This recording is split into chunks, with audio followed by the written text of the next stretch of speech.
দূর দূরান্ত থেকে চট্টগ্রাম মেডিকেলে চিকিৎসা নিতে আসা রোগীদের কম মূল্যে ভালো সেবা দেওয়ার কথা বলে অর্থ হাতে নিত একটি দালাল চক্র। চক্রটি দীর্ঘদিন ধরে এই অপকর্ম করে আসলেও তাদের কাছে অসহায় ছিল যেন সবাই। তবে এবার র্যাবের জালে ধরা পড়ল এই চক্রের বড় একটি অংশ।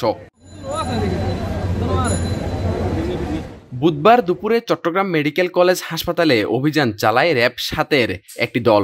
প্রায় ৩ ঘন্টার অভিযানে ধরা পড়ে ২১ জন সক্রিয় দালাল। র্যাব জানিয়েছে এই চক্রটি টার্গেট করত দূর দূরান্ত থেকে আসা সাধারণ রোগীদের। হাসপাতালের সিট, টেস্ট কিংবা জরুরি চিকিৎসার কথা বলে নিয়ে যেত বেসরকারি ক্লিনিকে। এরপর সেখানে নেওয়া হতো দ্বিগুণ ৩ গুণ টাকা। দালাল দ্বারা আমাদের সাধারণ যারা রোগী এবং রোগীর সাথে যারা আসে তাদের হেনস্থ হওয়ার বেশ কিছু রিপোর্ট আমরা বেশ কিছুদিন ধরেই পাচ্ছিলাম। সেই ভিত্তিতে আমাদের র্যাবের একটি বিশেষ অভিযানিক দল নির্বাহী ম্যাজিস্ট্রেট সহকারে এবং চট্টগ্রাম মেডিকেল কলেজ কর্তৃপক্ষের সহায়তায় আজকে আমরা অভিযান পরিচালনা করেছি।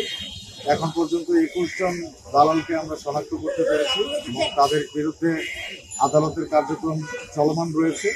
এই দালালদের সঙ্গে হাসপাতালের কিছু কর্মী, ওয়ার্ড বয়, ক্লিনিং স্টাফ এমনকি নার্সদেরও জড়িত থাকার অভিযোগ পাওয়া গেছে।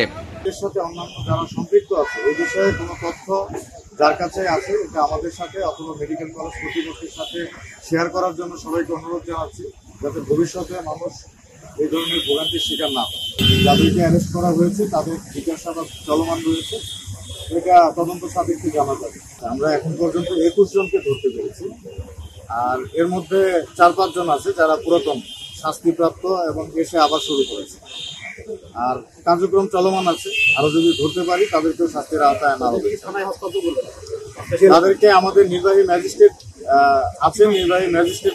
র্যাব জানায় মেডিকেলের দালালদের বিরুদ্ধে নিয়মিত অভিযান চালাবেন তারা। পাশাপাশি সাধারণ মানুষকে সচেতন হওয়ার আহ্বানও জানান তারা। পতাকা প্রহরী, চট্টগ্রাম।